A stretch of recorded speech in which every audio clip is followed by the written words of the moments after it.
செல்வசீல் பார்த்தீங்கன்னா, அதில் வந்து முந்தைய கணக்கெடுப்பில் விடுபட்ட பழைய கட்டிடத்தை பதிவு செய்ய அருகிலுள்ள கட்டிட எண்களுடன் துணை எண்களை சேர்த்து வரிசையை வந்து சரி செய்யலாம். டேலி ஆகாத பட்சத்தில் இது மாதிரி டேலி ஆகாத ஆக்சுவலாக ஒரு வீடு விடுபட்டிருந்தாலே அப்போ டேலி ஆகணும் அப்படின்னா என்னென்னா இது மாதிரி வந்து துணை எண்களை இட்டு அதை வந்து நீங்கள் சரி செய்ய வேண்டும். அதை வந்து சூப்பர்வைசர் வந்து சார்ஜ் ஹவுஸ்டையும் வந்து கண்டிப்பாக தெரிவிக்க வேண்டும். அதுபோல் என்னென்ன செய்யலாம் அப்படின்னு பார்த்தீங்கன்னா, அருகாமை எண் ஆய்வு பண்ணணும். அதாவது விடுபட்ட பழைய கட்டிடத்திற்கு முந்தைய, அதாவது இடதுபுறம் அல்லது வலதுபுறம் இருக்குது வச்சுங்களேன், உள்ள கட்டிடங்கள் எண்களை வந்து என்ன எண்கள் இருக்குது அப்படிங்கிறத நீங்கள் கண்டறியணும். நீங்கள் என்ன எண்கள் கொடுத்துருந்தீங்க அப்படிங்கிறத நீங்கள் வந்து செக் பண்ணிக்கலாம்.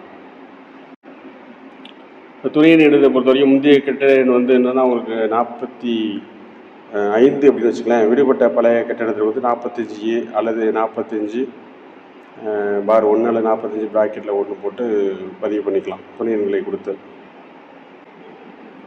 கட்டிட நிலை மாற்றம், அதாவது என்னென்னா கணக்கெடுப்பு படிவத்தில் வந்து இந்த கட்டிடம் வந்து பழைய கட்டிடம், ஏற்கனவே உள்ள கட்டிடம் என்பதை உறுதிப்படுத்தி கொள்ள வேண்டும்.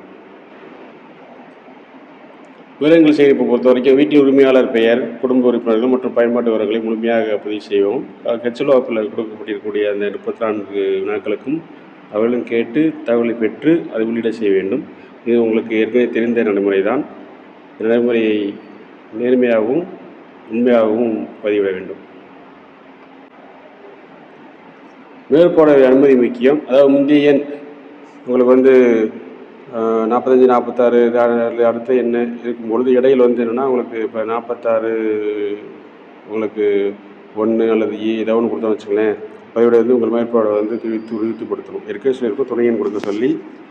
இப்போ 46க்கு அப்புறம் நான் 47 எடுக்கணும், ஆனால் இடையில் ஒரு வீடு விடுபட்டுருச்சு, பூட்டப்பட்டிருக்கு, நீங்கள் தவறுதலாக வந்து அதை என்ட்ரி பண்ணலாம் அப்படின்னா 46 பார் 1 அல்லது 46 கொடுத்து நீங்கள் என்ட்ரி பண்ணலாம்.